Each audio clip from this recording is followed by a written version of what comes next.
righty, folks. We are right on time. Everyone having a good time so far? You hearing what you need to hear? Have you voted yet in the straw poll? You know that this straw poll is going to have national attention paid to it. And when you vote, you get this sticker that says, I voted. And that's to prevent you from voting twice. And the way they make sure that you don't cheat and take the sticker off is they take the sticker, the Coalition of New Hampshire Taxpayers sticker, that they gave you when you paid at the door, and they put it on. You see, it's a sticker swap. See, otherwise you could take it off and then say, oh, I haven't voted yet, and then you could vote again. That would be voter fraud. And one of the things that the Coalition of New Hampshire Taxpayers does, and I'm proud to say that we've partnered with them at the Gerard at Large radio show to help, is battle voter fraud, which prior to popular belief in the mainstream media runs rampant here in the state of New Hampshire. And there is no greater warrior and there is no more involved organization in the fight against voter fraud than Ed Naile and the Coalition of New Hampshire Taxpayers. We feature him every Wednesday morning on our radio show where he gives us the latest and greatest examples of how our votes are being stolen by out-of-state students, out-of-state campaign workers, Massachusetts labor union voters, and all kinds of other folks who just don't belong here. And to the shame of all, it is ignored throughout our government. Even attempts at reform in our legislature are watered down by squishy words like may instead of shall. And if people refuse to prove who they are and where they live, that's okay. They can fill out the purple piece of paper where they can lie about who they are and where they live and never actually be held accountable for voting illegally in our elections. Folks, hey, I need everybody's attention here for a second. Please.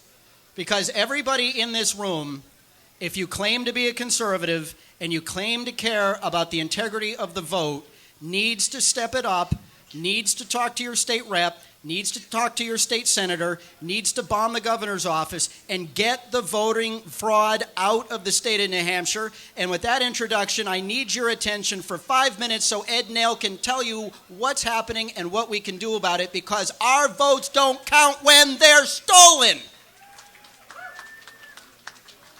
Thanks, Rich. Hey, anybody interested in voter fraud, maybe you want to come up a little closer. Hold your conversations for later, because I want to tell you about two guys that we've been involved with recently. So, hey, in the back, if I get your attention, guys, come this way. I want to talk about two dirtball, low-life vote thieves we've caught recently.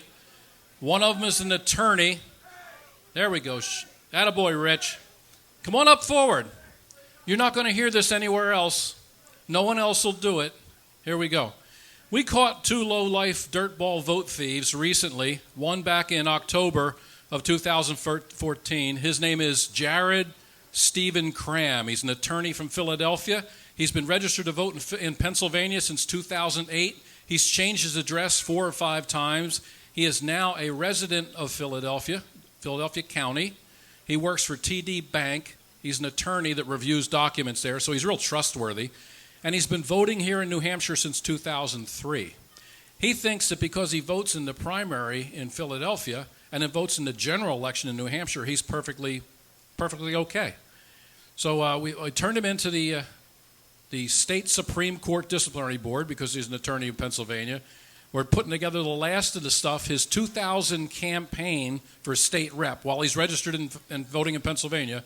I got those documents a couple weeks ago. We're going to send that off to the Philadelphia County Attorney.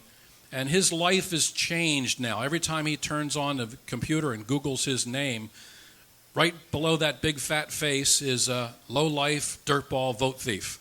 That changes your ability to travel in the world of Google and your friends and relatives, people you went to college with.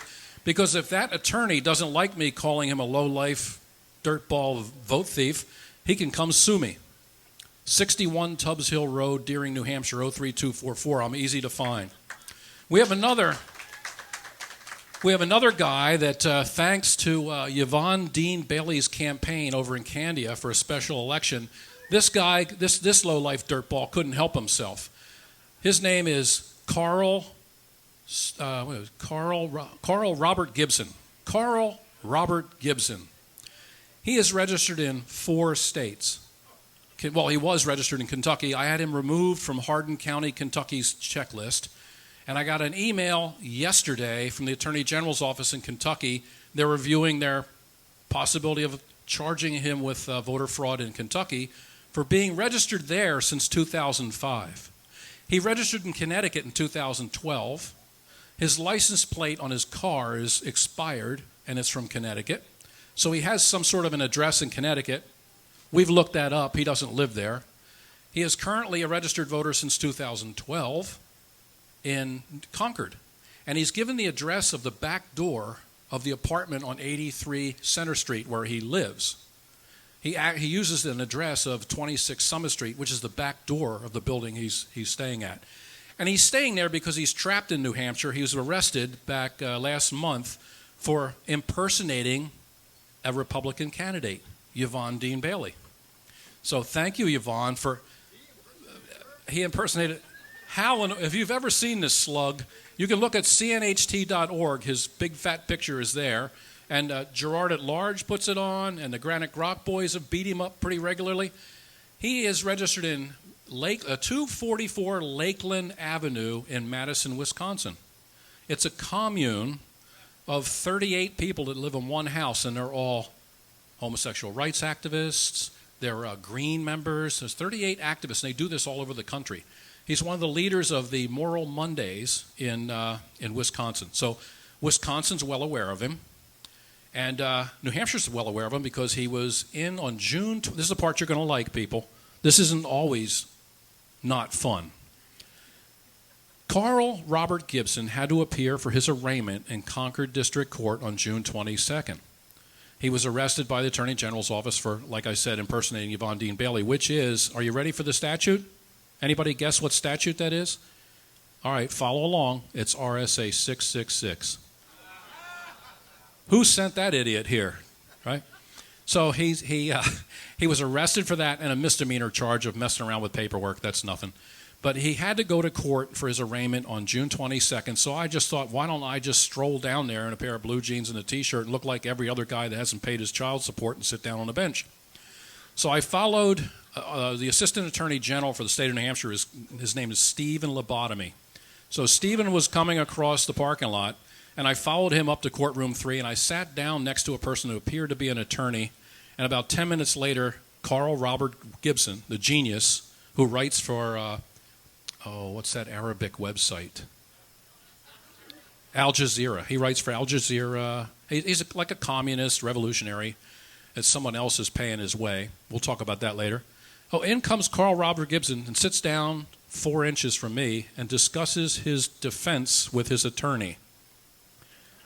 So that's the genius of hiring an attorney here in New Hampshire when you don't live here, don't know anybody, really. He's only here to campaign and destroy other people. But I ran outside after hearing their defense strategy, which is try and make it plead not guilty and make it past a probable cause hearing in 21 days, and then some other stuff they were going to do. So I ran outside quickly, and I called Granite Grok, and I believe that Steve McDonald over there in the corner had that up on the website before the judge ever heard their defense. Right? Isn't that great? That's small-town New Hampshire. So I went outside, and I thought, gee, while I'm here, let's see which car Carl drove here. I've memorized the license plates of the low-life scumbag, and it is 969ZGT, Connecticut plate. So I contacted somebody whose brother is a state trooper and said, that plate's been expired for 2 years. So the other day I had some spare time, and I wrote a 2-page letter to the Department of Safety of Connecticut and said, apparently one of your voters and one of your guys with a registered vehicle, possibly even a registered driver in your state, who votes here and in Wisconsin and Kentucky, is staying in New Hampshire with expired plates, and I don't really know what to do about this. Maybe you could help us. Because he hasn't paid his property taxes. You pay property taxes in Connecticut on your car. So right now, Carl is stuck in New Hampshire. He's not out protesting in Madison, Wisconsin, or getting arrested in Chicago or North Carolina or Texas or all the other places he's been arrested for for being a move on Occupy New Hampshire and Occupy whatever. But he calls himself a revolutionary. Well, he's under a new revolutionary lifestyle because he can't go anywhere without us tracking him and stalking him. My intent is to intimidate him out of voting. No more voting for Carl. He'll be intimidated by me. You know, it's against the law to intimidate people from voting. Well, that's what I'm doing. And if the Attorney General's office doesn't like me intimidating voters, they'll have to pick which state I'm intimidating him from, right? We could have a court case about that if Steve Lobotomy from the Attorney General's office would care to arrest me for that. So that's what we've been doing. And if you pay attention to CNHT.org, we'll put up the documents showing this and how the Secretary of State's office has tried to help these guys not get caught. You hear that correctly? How the Secretary of State's office has tried to help these guys not get caught. Now here's something else. This is where this is headed. Because we've tracked these people for so long and we have so many connections in other states and we have help and we have a very good team that uncovers voter fraud for us, I know for a fact that the Kentucky Attorney General's office has called Steve Lobotomy to ask about Carl Robert Gibson. Now, Carl Robert Gibson has been arrested for impersonating Yvonne Dean Bailey, state representative Yvonne Dean Bailey. He's been arrested for that.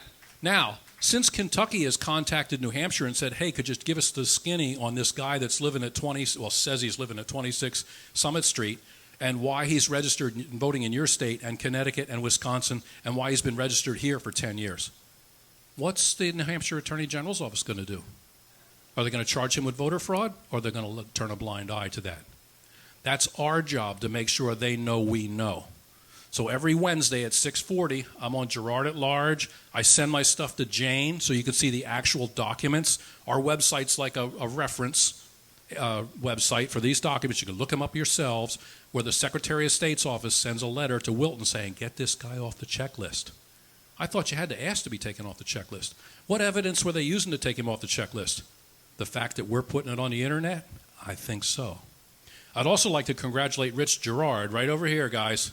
Rich Gerard had our question of voter fraud on his Manchester program so much, and we outed so many people from 1200 Elm Street, a long-time left-wing voter theft nest, that the city clerk in Manchester purged their rolls. He sent out, over 8,000 letters and got 4,400 letters back, undeliverable. So single-handedly, Rich has pounded away on that microphone down in Manchester and forced public officials to do their job. It's our job now to force the rest of those people to start arresting these guys and stop reinterpreting the law. Your domicile in the Constitution, our New Hampshire Constitution says you can only vote in where you have your domicile. And domicile, whether the Supreme Court wants to believe it or not, is a real word, and it means that's your legal home, and you have abandoned your previous homes. You can't have abandoned your previous homes if you're still voting there and registered in 3 other states. That's what's going on in New Hampshire, people. So you heard it here. If you'd like to see any evidence of that, you can contact us, cnht.org, Granite Grok, and Rich Gerard. We are combined. That's like whack-a-mole. Every time they come up for air, we knock them back down. So I would advise you guys, if you're involved at all and you're worried about your country, hook up with some group.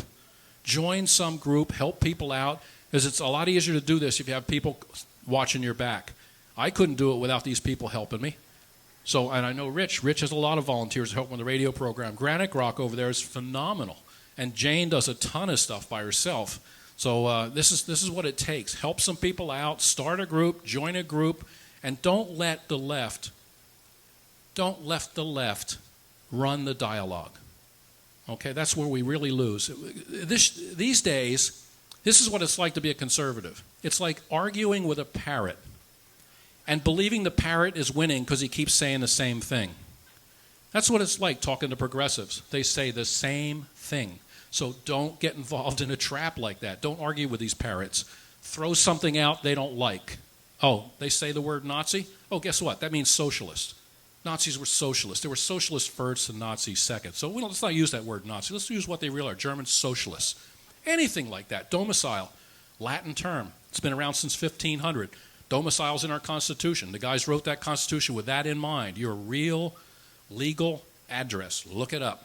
The Supreme Court doesn't know that. We need to let them know, and all our elected officials. If you're not interested in voter fraud, you shouldn't be holding office. All right? Thanks a lot, people. Thanks. Oh, and a food alert. There's some icy cold pineapple coming out, and you guys have eaten almost everything we have. Congratulations.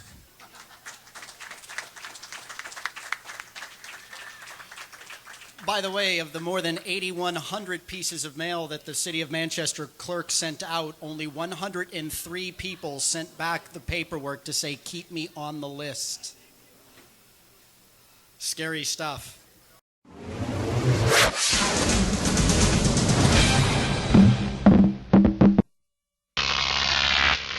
Crop TV.